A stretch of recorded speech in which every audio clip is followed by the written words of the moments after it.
Cheers, guys! English Rabisco here.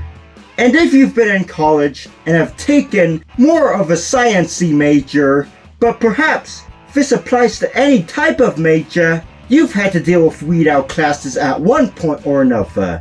You know what I mean? Those really hard classes that are sort of like a bridge between the introduction, or perhaps the introduction, until you actually get into your major. You definitely know that they're the most stupid thing in the world, and I'll rant about it why in this video. So yeah, I think we need to define weed out classes to start off. So this comes from an article straight from the editorial board of the Daily Tar Heel of the University of North Carolina. It says, weed out classes are introductory level courses, typically in STEM, defined by an intensity and rigor that only allows the highest performing students to progress.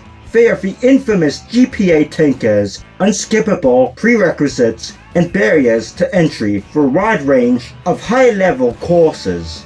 But many, including myself, don't say it's always in STEM, as it's said it typically.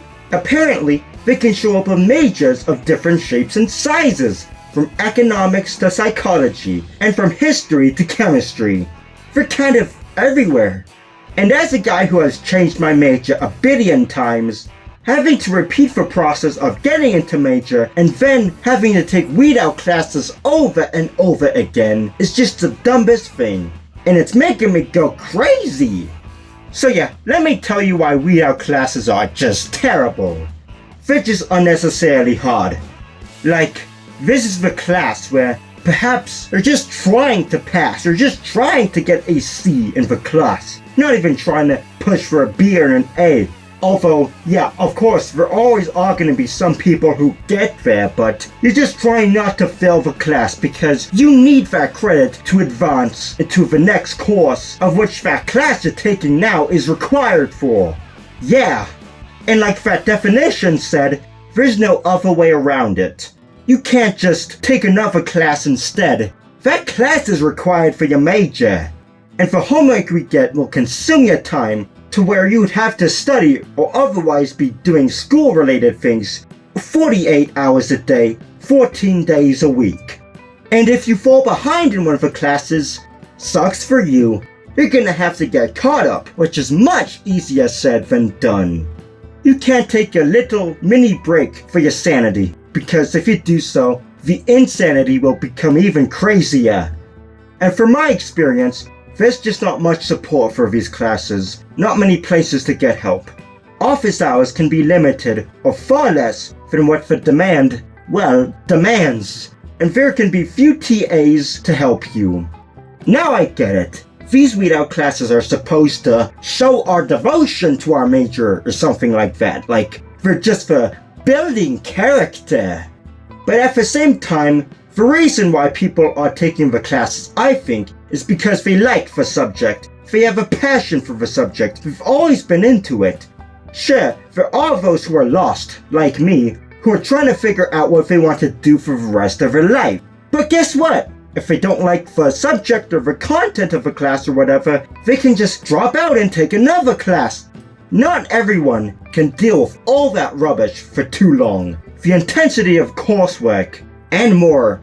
And let me just rant some more about weed out classes and why they are just terrible, like I said. So in elementary school, middle school, and high school, they make us learn to write essays in English class, but never applied it to real life.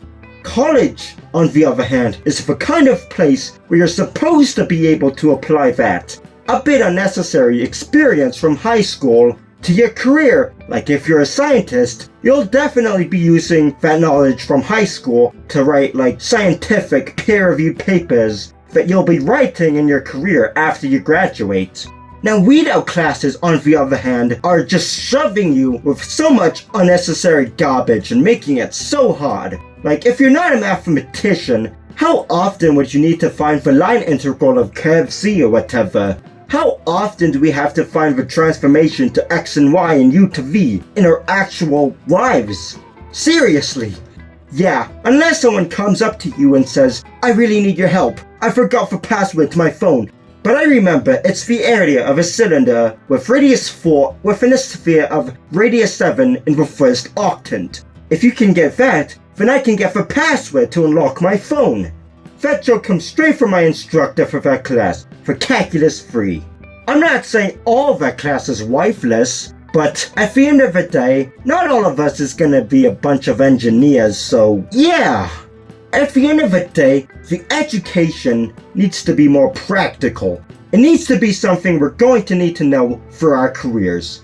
Yes, I understand it's important to have a deep understanding of the concepts, and we need to understand things conceptually, but at the same time, there's just a lot of unnecessary stuff I wish we didn't have to learn, because, well, in 30 years we're probably never going to use it again. In 10 years we're probably never going to use it. So yeah, that's all I got to say. Bye now.